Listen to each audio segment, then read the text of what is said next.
जा रहे हैं इस वीडियो के अंदर refraction through the prism. Refraction through a prism.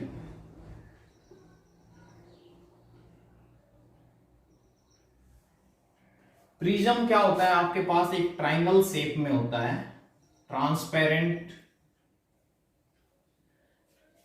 Optical instrument होता है, जिसके अंदर से अगर हम एक व्हाइट लाइट को पास करें तो वो 7 कॉन्स्टिट्यूट कलर्स के अंदर डिवाइड हो जाती है।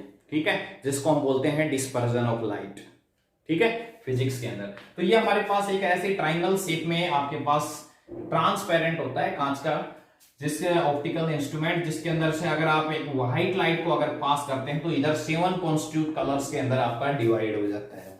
ठीक है, जिसको हम बोलते हैं डिस्पर्जन ऑफ लाइट। लेकिन इस वीडियो के अंदर हम पढ़ेंगे प्रिज्म फॉर्मूला। ठीक है, और फ्रिंज प्रिज्म के बारे में, मतलब प्रिज्म के थ्रू अगर हम लाइट एक इंसिडेंट करते हैं, एक रे ऑफ लाइट को प्रिज्म के ऊपर, ठीक है, तो क्या उसे प्रिज्म फॉर्मूला कैसे क्या ऑब्टेन होगा, वो सब चीजें हम डिस्कस करेंगे। तो देखिए इधर ध्यान से, ये हमारे पास एक एक्सपेरिमेंटल है हमारे पास टॉपिक। ये हमने रे ली आपके पास, इसके ऊपर इंसिडेंट करा है, ये हो गया आपके पास इसी के ऊपर नॉर्मल।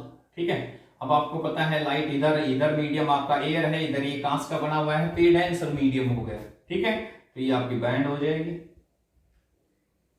समझ में आई बात? क्लियर है? ये आपकी बैंड हो गई। उधर दोबारा से फिर उसके बाद इमर्जेंट रे इस साइड में एक नॉर्मल हमने ये डाल दिया। ठीक है, इस पॉइंट को हमने कोई भी नाम दे दिया, ये आपका हो गया इस जो हमने प्रिज्म है ABC, इसको नाम दिया हमने, ये आपका एंगल ऑफ प्रिज्म होगा।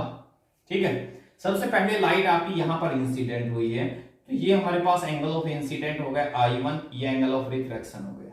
ठीक है, जब हम एक्सपेरिमेंट करेंगे तो यहां पर हम देखेंगे जैसे 3 आल्पिन वगैरह कुछ लगा के ऐसे रे के अंदर, और दूसरी साइड से देखेंगे तो इधर से या रे को अगर हम इंसिडेंट कराते हैं तो जो इमर्जेंट रे होती है वो इधर से पास होती है, या इधर से इंसिडेंट कराते हैं तो इधर से होती है। तो कुल मिला के हम ये कह सकते हैं कि आपके पास यहां ये जो एंगल ऑफ इंसिडेंट हो गया I2, ये आपका एंगल ऑफ रिफ्लेक्शन हो गया R2। ठीक है, मतलब अगर इधर से भी करते हैं ना इंसिडेंट रे, अगर रे आपकी यहां से इस साइड से आप इंसिडेंट करवाते हैं तो उस केस में आपकी जो इमर्जेंट रे होगी ये इस साइड से होगी, सेम पाथ होगा, मतलब कहने का अर्थ ये है। ठीक है, तो हम ये कह सकते हैं ये आपका एंगल ऑफ इंसिडेंट I2 हो गया और ये एंगल ऑफ रिफ्लेक्शन आपका R2 हो गया। ठीक है, अगर आपका प्रिज्म नहीं होता है तो आपकी रे ऐसे कैसे जाती सीधी। ठीक है, तो कितनी डाइवर्ट हुई अपने पाथ से, तो उसको हम बोलेंगे एंगल ऑफ डेविएशन। तो ये हो गया डेल्टा। डेल्टा जो है ये आपका एंगल ऑफ डेविएशन हो गया। ठीक है, आई बात समझ में? तो सबसे पहले देखिए यहां पर आपकी रे है वो ये डेविएट हो गई, तो ये जो आप अगर हम इस ट्राइंगल की बात करें, इस ट्राइंगल को मैं कोई भी नाम दे देता हूं, आपके पास ये ABC हो गया, इस पॉइंट को मैंने D नाम दे दिया, ये E हो गया, ये F हो गया, और इस पॉइंट को मैंने G नाम दे दिया। ठीक है, तो देखिए एक बार ट्राइंगल DGF, ये जो ट्राइंगल है, इस ट्राइंगल के अंदर अगर मैं इन एंगल्स को Δ1 एंड Δ2 नाम देके चलूं, ठीक है, क्योंकि है तो ये भी डेविएशन, तो यहां से इस ट्राइंगल के अंदर ट्राइंगल DGF जो हमारे पास है, इस ट्राइंगल के अंदर एक्सटर्नल एंगल है आपका डेल्टा इज इक्वल टू होगा सम ऑफ इंटरनल Δ1 प्लस Δ2। ठीक है, ये आपके इंटरनल एंगल हो गए। और Δ1 जो है, देखिए ये पूरा एंगल आपका इस पूरे एंगल के बराबर होता है। ठीक है, मतलब यहां से हम कह सकते हैं कि जो Δ1 है ना, Δ1 को आप लिख सकते हैं यहां पर I1 माइनस R1।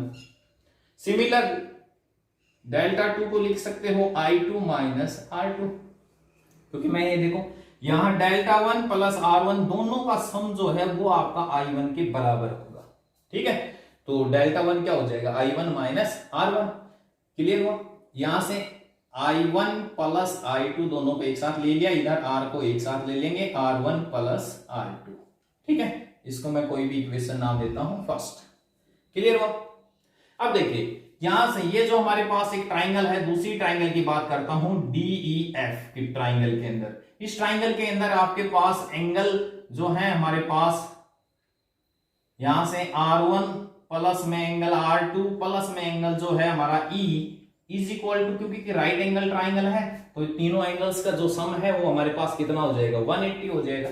ठीक है। और अगर इसको हम एक रेक्टेंगल लेके चले, कौन से, ADEF जो है, इसको अगर हम लेके चले रेक्टेंगल, तो इसके अंदर जो अपोजिट एंगल्स हैं, इन एंगल्स का सम भी तो 180 होगा। मतलब ये कह सकते हैं angle A plus angle E is equal to 180।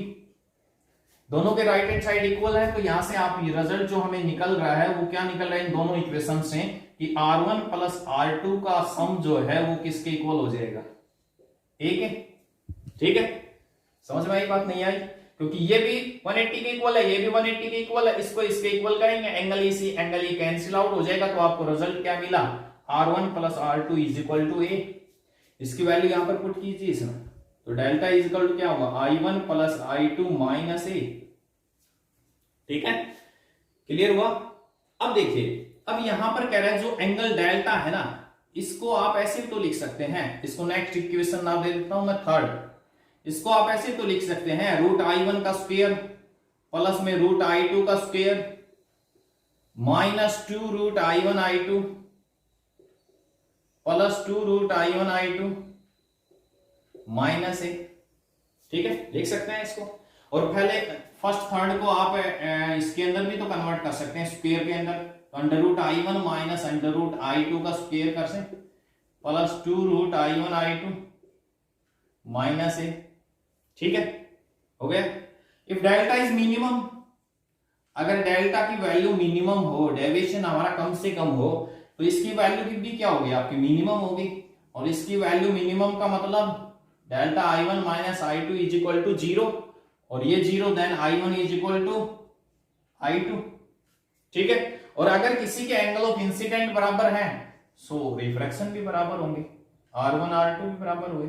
ठीक है, तो R1 R2 को मैंने R के इक्वल ले लिया, और I1 I2 को I के इक्वल ले लिया। ठीक है, आई बात समझ में, क्लियर है? तो ये दोनों वैल्यू आप इक्वेशन नंबर 2 और 3 के अंदर पुट कीजिए और IR की वैल्यू निकालिए।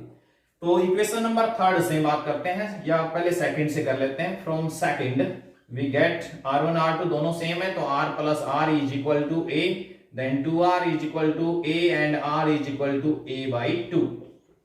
ठीक है, और सिमिलरली फ्रॉम थर्ड से बात करें, from third what we get, delta is equal to I1 plus I2, both are angle same, so I plus I minus A, then you know that 2I, so delta plus A is equal to 2I, then I is equal to delta plus A by 2।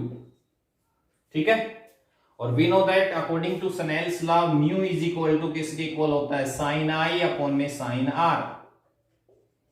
I R की value put कर दीजिए, mu is equal to sine I, I किसके equal है, delta plus A by 2 upon में R sine A by 2। इसी को हम बोलेंगे यहां पर प्रिज्म फॉर्मूला। ये जो फॉर्मूला है ये आपका यहां पर प्रिज्म फॉर्मूले के नाम से जाना जाता है। ठीक है, आगे बात समझ में क्लियर है? तो ये था आपका प्रिज्म फॉर्मूला। इसी के अंदर एक छोटी सी टर्म और आती है थिन प्रिज्म के नाम से, तो एक रिलेशन हम इसी के साथ और ड्राइव करेंगे इसी के अंदर। ठीक है, तो ये तो हमारा हो गया प्रिज्म फॉर्मूले के नाम से, तो इसी में इंक्लूड होता है हमारे पास थिन प्रिज्म। तो मैं इसको मिटाने जा रहा हूं एक बार हल्का सा। ठीक है, उसके बाद हम इसी में एक रिलेशन और ड्राइव करते हैं, रिफ्रैक्टिव इंडेक्स के साथ आपका दूसरा रिलेशन निकालते हैं। देखिए यहां तक ये आपको वीडियो को पॉज करके नोट कर लेना है, उसके बाद हम एक रिलेशन और निकालने जा रहे हैं फॉर थिन प्रिज्म के लिए। For thin prism